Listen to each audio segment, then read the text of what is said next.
Our world is at a crossroads, and our planet is in the crosshairs. We are nearing the point of no return, of overshooting the internationally agreed limit of 1.5 degrees Celsius of global warming. We are at the tip of a tipping point. But it is not too late. This is The Trust Race, a series about scandals and controversies that have impacted our trust in science. And I'm Shane Bergin. In this episode, we're going to talk about climate change, the ultimate societal challenge, one that'll perhaps define the 21st century, and one that'll require an all-of-humanity response. Establishing trust and expertise is going to be essential if we are to succeed. A whole-of-society response is going to be needed for us to survive climate change. And yet scientific knowledge, great and all as that is, can often shoulder out other valid ways of knowing. Rose Roberts is a scientist in Woodland Cree from the community of Stanley Mission in northern Saskatchewan in Canada, and I spoke to her about her life on the trapline and how climate change is impacting her community. Rose Roberts in Saskatchewan. Hither school many them to me agi piu and nation no chart missing John got Gerald in Saskatchewan. Nation no Simak Tristan who got Joel me got tag the Mac. My name is Rose Roberts. I am Woodland Cree from the community of Stanley Mission in northern Saskatchewan, and I come from a trapping and harvesting family. We have had our traditional trap line for probably over 200 years. And as families, we would go to a certain area for the winter and we would harvest the animals. And because we have spent generations in these areas of land, we know what it's supposed to look like. We know the animals that live there. We know the species of fish that live there. We know the weather patterns. One of the distinctions that the Woodland Cree have from many other indigenous peoples is that we actually have 6 seasons. And the other 2 seasons are freeze up and spring break, because in the Precambrian Shield, there is a lot of water. And those were our highways, right? So when the rivers and the lakes would start to freeze, we were basically isolated because we couldn't go anywhere until the ice was thick enough to travel on. And the same thing in the spring. Once the weather started to warm up and the ice started to become unsafe, we would travel to what we call a spring site. And it would usually be by the mouth of a river, because the mouth of the river would open up sooner. So we still wouldn't be landlocked. We'd still have a way in and out, and we'd take a canoe there and we'd live in tents. So it was more of a spring camp. So we knew the way of the land, we knew the animals. And because I am Western trained, actually my undergraduate degree is in nursing and my master's and PhD is in community health and epidemiology. So I've always been looking at the health impact of colonization and the residential schools and all the history that has had a negative impact on Indigenous peoples in Saskatchewan and in Canada. When the government of Canada settled a class action lawsuit against the residential school survivors, everybody who had attended got a lump sum payment. For former Chief Shane Gottfredson, it's a moment to reflect and celebrate. Very humbled and honored that we come to this resolution. A $2.8 billion settlement between the federal government and 325 First Nations. 10 years after he first launched a class action lawsuit seeking reparations for harms done by Canada's residential school system. The announcement is actually the second settlement in the Gottfredson case. This one provides reparations for the loss of language and culture as a result of residential schools. We have a long way to go to address the poverty in our nations, and no amount of money will ever be the right amount, nor will it bring back a childhood lost. But today is about acknowledgement, about being seen and heard. This settlement is the largest class action settlement in Canadian history. and it is believed to be one of the largest anywhere in the world. The enormity of this settlement is due to one reason and one reason only, and that is the sheer size and scope of the harm that was inflicted on the class members as a result of a cruel and discriminatory First Nations family and child welfare system. An initial lump sum payment of $200,000 will be made to each of the 325 First Nations. $2.8 billion will be placed in a trust fund that will operate for 20 years. The fund will be governed by a board of 9 Indigenous directors. No amount of compensation can make up for the traumas that First Nations children, families, and communities have experienced. It will support individuals who have experienced extraordinary loss and harm. The work ahead won't be easy, says this Indigenous languages expert. At the moment, there is not one university in Canada in which a First Nations or an Indigenous language teacher can gain credentials and gain the knowledge they need to be able to teach. There needs to be a real organized way of being able to support the people with the proper kind of resources that are needed to do the work. But for now, she says, this is mostly good news for Indigenous people, a view shared by Shane Godfredson. Now it's our time to start turning, our way of life around to be, learn our languages and our culture. So everybody who had attended got a lump sum payment. So one of the things that I did is, for my own healing, because I'm a residential school survivor, I'm a third generation, I wanted the money to mean something. So I started asking myself, what can I do with this money so that it has an impact on me? And I started thinking about what I missed out on. So what I had missed out on was going to the trap line. I was actually granted 6 months education leave from the College of Nursing to go live on the land, because my dean at the time said, you are going there to learn Indigenous knowledge. It has just as much validity as someone going to, Chapel Hill to learn qualitative research methods. I said, cool, okay, I'll take it.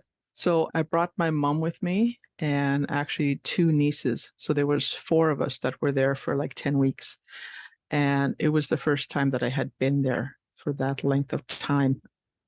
And there were so many things that I learned, right?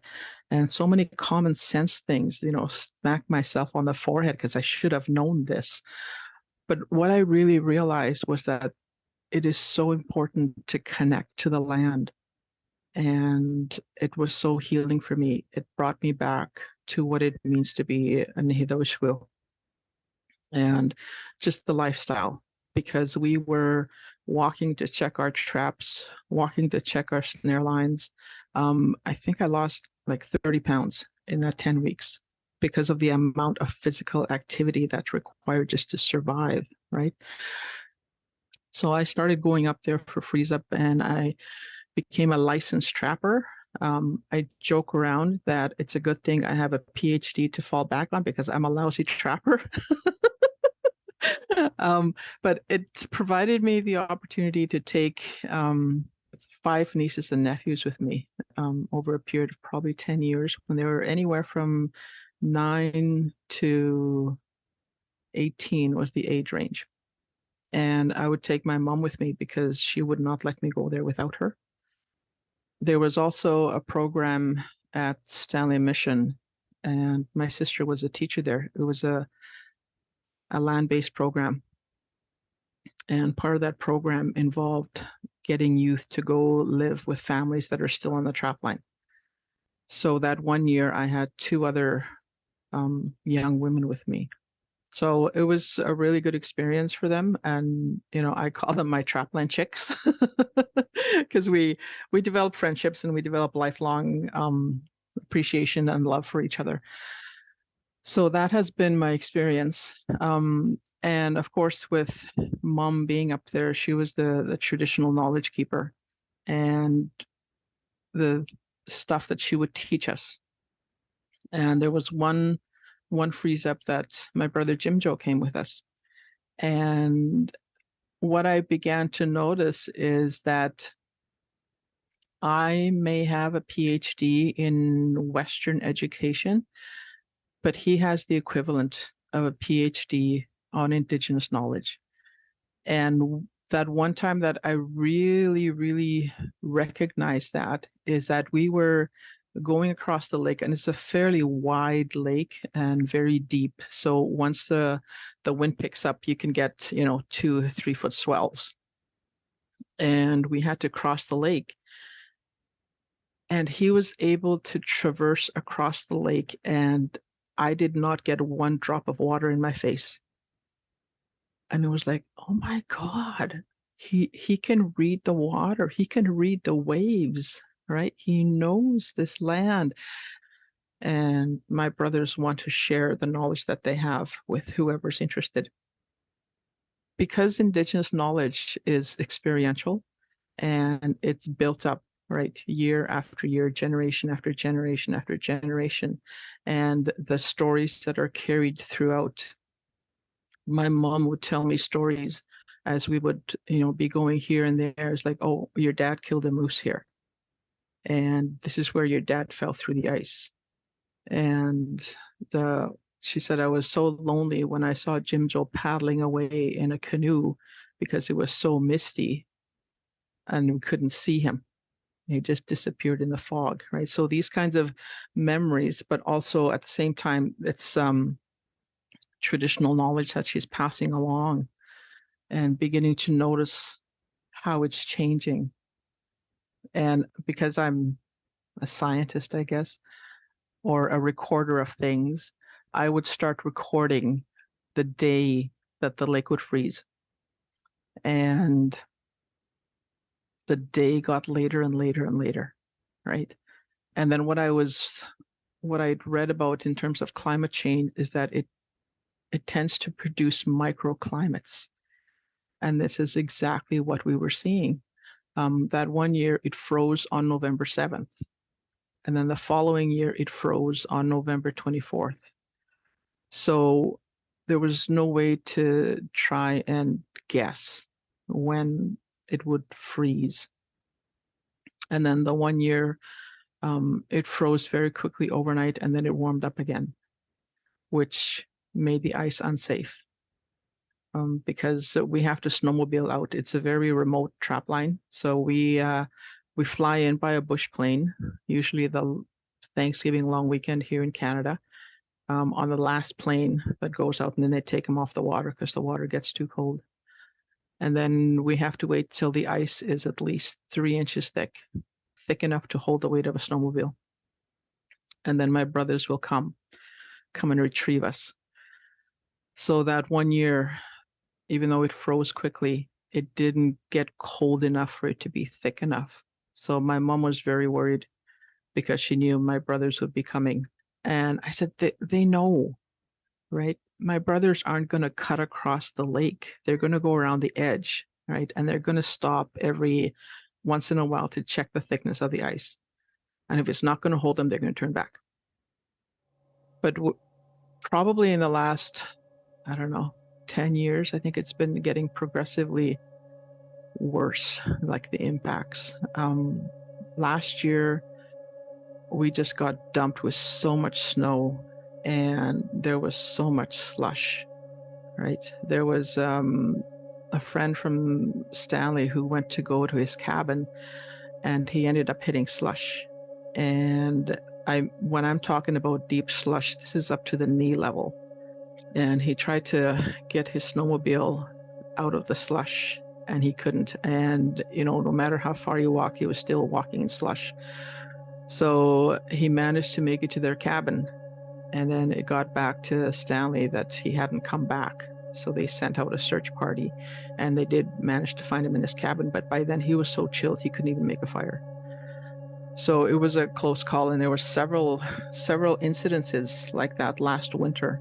And almost every year, there's at least one individual that goes through the ice. Because we just can't predict anymore. And when you think that it would be safe to travel on the ice, it's not safe to travel on the ice. So those are the things that we're starting to see when it comes to being out on the land and the trap line. The other thing is that the water level keeps on changing. It used to be, at a fairly stable level, but now it's fluctuating as much as 2 feet every year. And it affects the animals, because if there's insufficient rain, there isn't going to be any berries, and then the bears aren't going to have anything to eat, right? So they're going to come closer and closer to humanity. And then if the earth is really, really dry, and the fires burn hotter, and then that also kills the animals.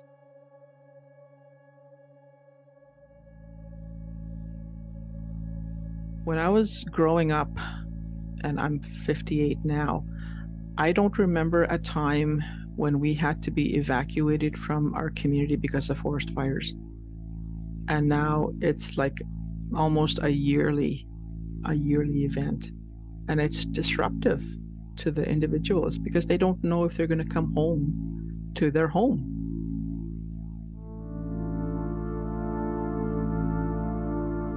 The stories from communities like Rose's offer stark insight into the effects of climate change. As our world heats up, the knowledge and know-how of communities will surely be essential to us seeing the effects of climate change, and hopefully the effects of our responses to it. As we negotiate the complexity, it's important we embrace the full breadth of human knowledge, of our skill, and crucially, our ingenuity.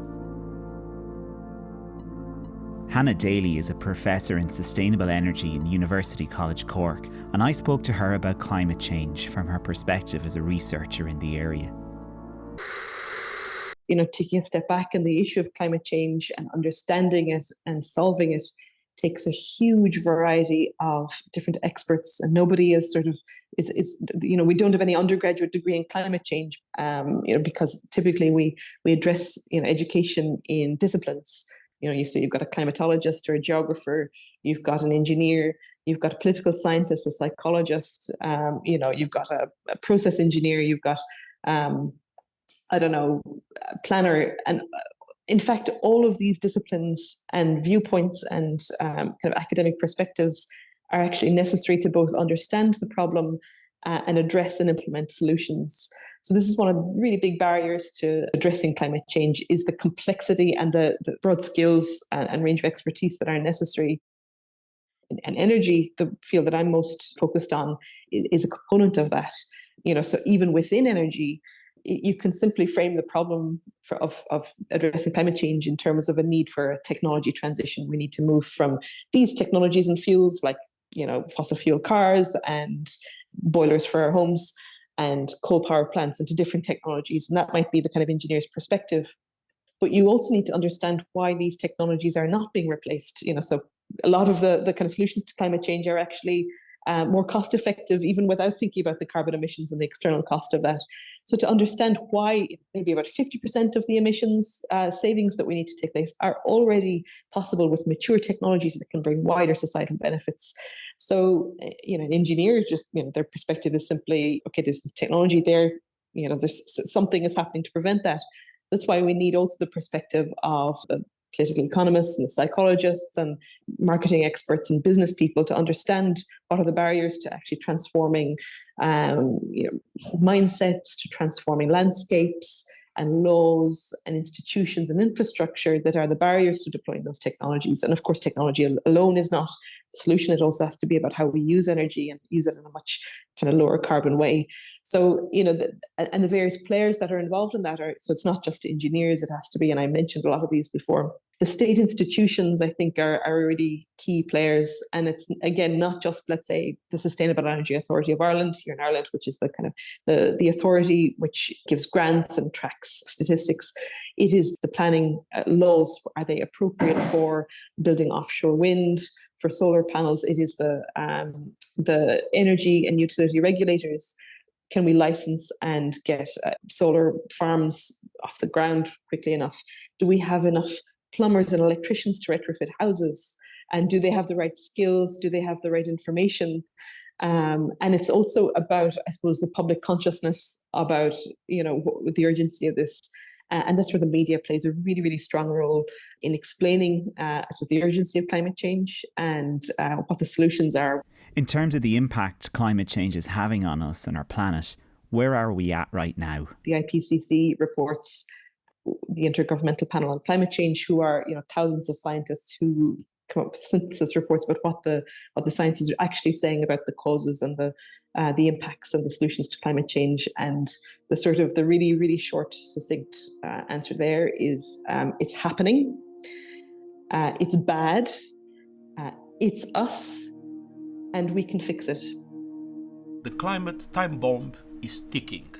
The message was grim, with a glimmer of hope and a call to action. Our world needs climate action on all fronts, everything, everywhere, all at once. Today's report by the UN's Intergovernmental Panel on Climate Change is the culmination of years of research from around the world. Scientists say time is running out to limit human-caused global warming to 1.5 degrees above pre-industrial levels. We will probably reach 1.5 degrees in the first half of the next decade. The real question is whether our will to reduce emissions quickly means we reach 1.5 degrees, maybe go a little bit over, but then come back down. The UN Secretary General Antonio Guterres has hailed a major new report on climate change as a survival guide for humanity.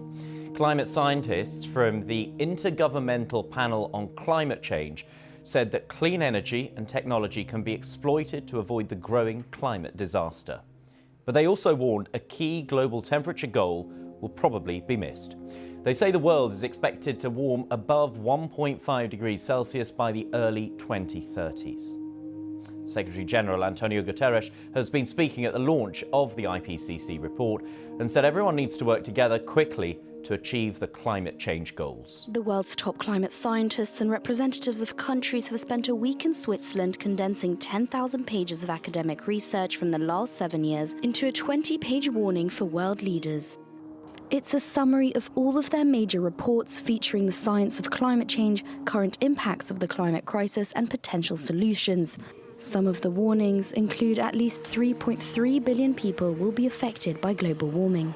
14% of species will face extinction if the Earth's temperature rises by 1.5 degrees, and by 2050, cities will be experiencing annual disasters that would have previously occurred every 100 years. Leaders of developed countries must commit to reaching net zero as close as possible to 2040, the limit they should all aim to respect.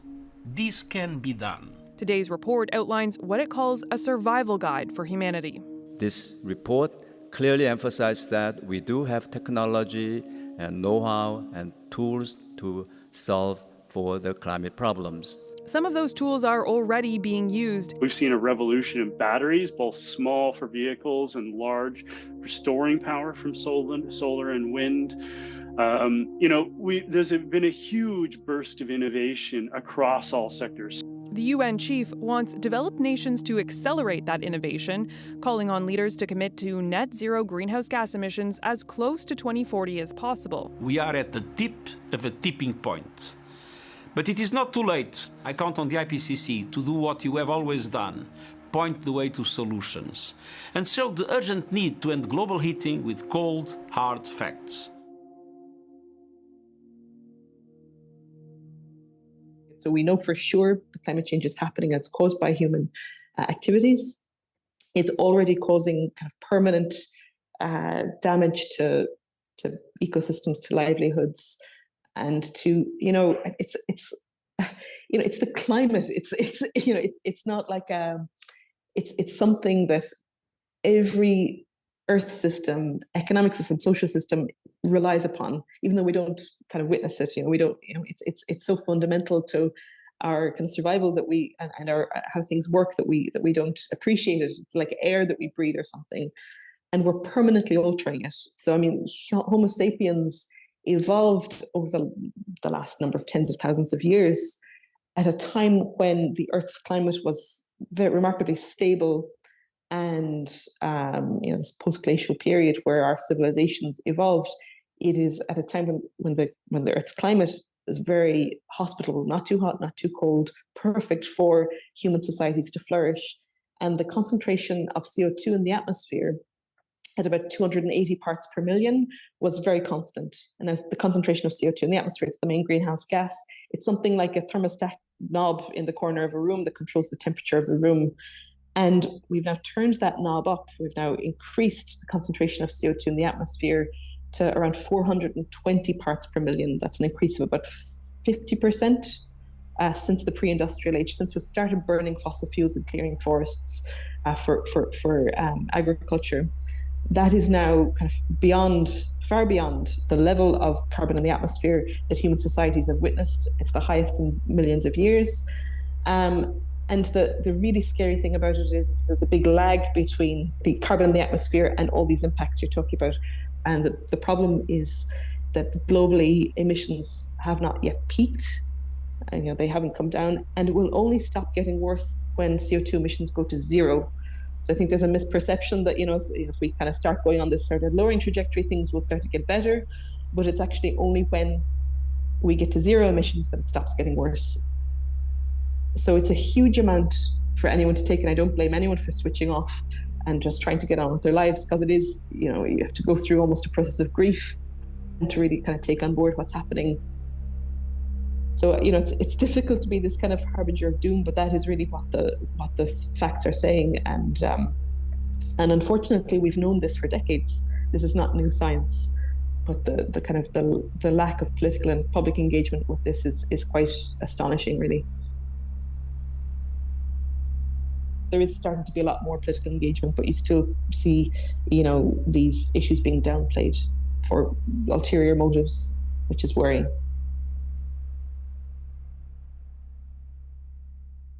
I think the main reason for that, and this is more a gut instinct rather than something I've studied and quantified and so on, is that policymakers, both national and local councillors and so on, think that these climate measures will be unpopular.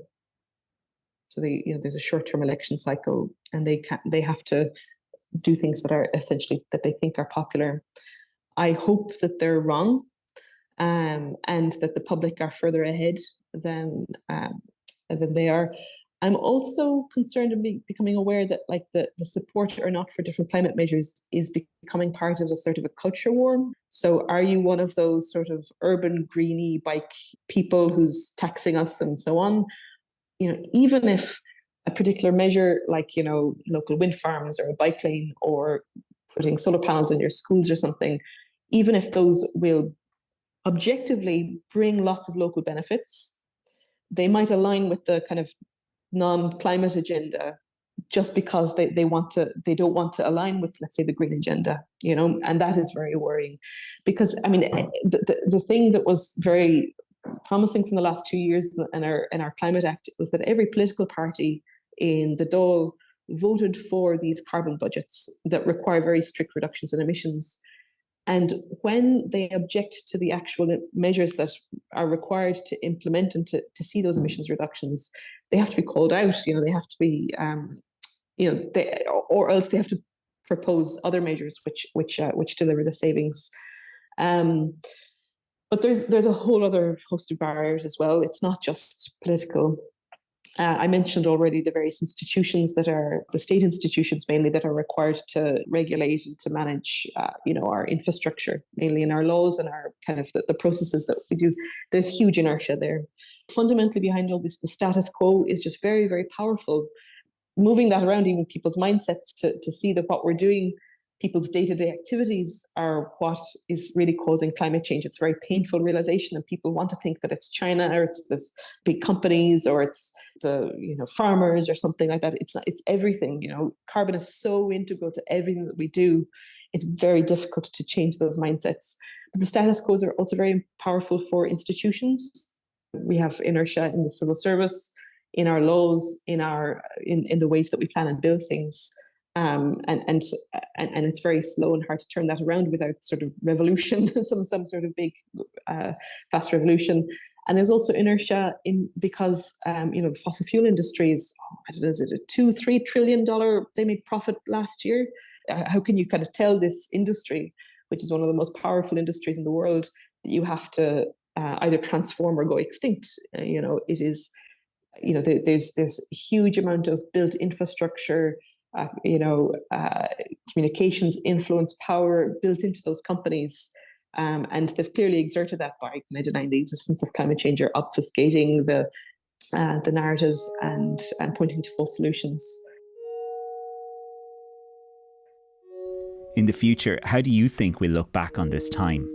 I mean, it's a bit like how we look back now and think, remember how people used to smoke inside pubs, and it used to be normal to just come and smoke inside people's houses, or drink driving was normal, or, driving kids around without seatbelts or any harness in the car. We look back and think how kind of reckless that was. And, I hope it can come quickly enough with this mindset that, how we got our energy, we just burned it. We just burn stuff to get our energy. And stuff that we know scientifically is causing this, such devastating effects. I think that it will take climate change impacts to get a lot worse before we come to that, unfortunately. But it will come to that. I think we'll just simply be shocked that we burned stuff to get energy. Picking up from Hannah's point about our future selves being shocked that we burned stuff to get energy, why aren't we feeling that shock right now? Or if we are feeling it, why aren't we acting on it in any sort of a meaningful way? The scientific reality of climate change is clear, yet it seems that's not enough for us to collectively respond. As Hannah said, things just might have to get worse for them to get better. And the question I have is, what's going to make the difference? What might help turn the tide and see us really tackle climate change? So I spoke to Heather Douglas, a philosopher of science and an associate professor at the Department of Philosophy at Michigan State University in the United States. In the US, about a third of the US total greenhouse gas emissions come from household energy use, from the gas that's used to heat stuff, the hot water and the cook with, and electricity that's used in the household, and the cars that are run by households. If you put that together, that's about 32% of US greenhouse gas emissions. So that has to be tackled at the individual level, because we have to make choices about which car to buy, about changing out our gas hot water heater for a heat pump hot water heater, which I haven't done yet. I'm working on it. About getting heat pumps. I have put heat pumps in my house to try to reduce the gas dependency. But I have also a really old house, and the heat pump in a really cold climate that gets well below 20 degrees Fahrenheit, well below 10 degrees centigrade in the minus 10 centigrade in the winter. It's cold in continental US climates. Even the really good heat pump, the best ducted heat pump that you can get, doesn't do it. It can't carry all of it. So we're not there yet. But I can still lower, I've managed by getting a plug-in hybrid car, because the charging system isn't in there yet. So that reduced our gasoline usage by about 75%, and putting solar panels on the roof. There are things I can do. And they take lots of tons of carbon off our annual household budget. So we've reduced it by at least a third, and we're headed towards 2/3. Right? Fantastic. Is that going to be sufficient for the globe? Absolutely not. Of course not. Of course not. So it's, in many ways, it's like COVID. You have to get your own vaccine. You have to wear a mask, but you also need the communal systems that encourage masking, that encourage vaccination, that support the healthcare system, that figure out new treatments, that protect the vulnerable. There's a lot of, climate, I think, is even more complex than COVID. But there's a lot of needing both the collective communal action and the individual action. But in some ways, you can't just focus on the communal without also attending to the individual. Just as if you just focus on the individual without attending to the communal, you're going to miss the mark. We all have individual agency, right? And what can we do with that in order for us to change our own lives, but in order for us to encourage the collective response to climate as well? Oh, that's a really good question. So I think it's actually, for me, I've had fun thinking about how would I decarbonize my household?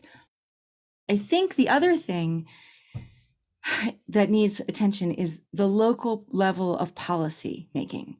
And this is where it gets really hard and also really boring. So, what are the rules that govern your local utility? Are they good rules? Are they being incentivized to do the right kinds of things? How easy is it to put rooftop solar on? What are the connection charges? What's the backup? What kind of, is it net metering or something less, less good? What are the building codes, right? These sorts of rules govern a lot of the communal stuff, but wow, is it boring and nitty gritty, localized? Like it's, state level or county level or city level stuff. And that's where the communal effort really has to come into play. The good news is, this is why I think that has to happen. Right now, the cheapest new form of electricity generation is renewable. Right? The levelized cost of solar and wind are cheaper than anything that's fossil fuel driven. Electric vehicles over the lifetime of their use are going to be cheaper than any internal combustion engine, right? Because of the lower repair costs and lower fuel costs. And that more than swamps the upfront initial cost. So why aren't we seeing, why are people still building natural gas plants to generate electricity? Why are they still pushing, internal combustion engine cars? A lot of policies. Where are the chargers? What are the chargers going to, charge per kilowatt hour electricity if it's not coming out of your garage? If you don't have a garage, if you live in a condo, an apartment building, what are the rules about charging cars in, apartment buildings and condos where you are? Then we're at a much, that's where all the speed bumps are. And at that level, we have to pay attention. And it's really hard because nobody wants to think about it. But if we get this right, just thinking about the shift to electric vehicles, where charging happens in parking lots and garages, either communal garages or individual garages,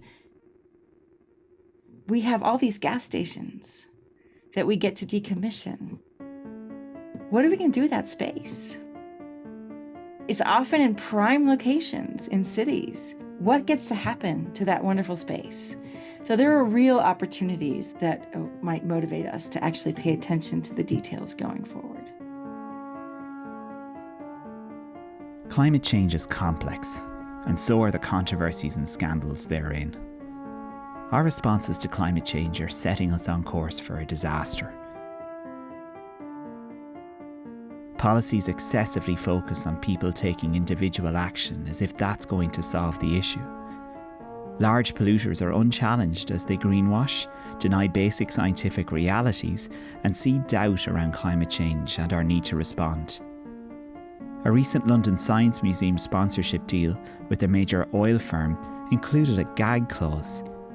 The museum incredibly agreed to take care not to say anything that could damage the firm's reputation. These scandals represent failures of leadership on many, many levels, and without leadership and a sense of solidarity, it will be impossible for us to meaningfully respond to climate change. And so I wonder how things might be different. Might we embrace the power of community to change the narrative? Might citizens' assemblies that hear expert views and lived experiences offer hope? Through talking and listening, can we find the common ground and establish the trust we so desperately need? The clock's ticking. The trust race is underway. Our world is at the crossroads, and our planet is in the crosshairs. We are nearing the point of no return, of overshooting the internationally agreed limit of 1.5 degrees Celsius of global warming. We are at the tip of a tipping point. But it is not too late.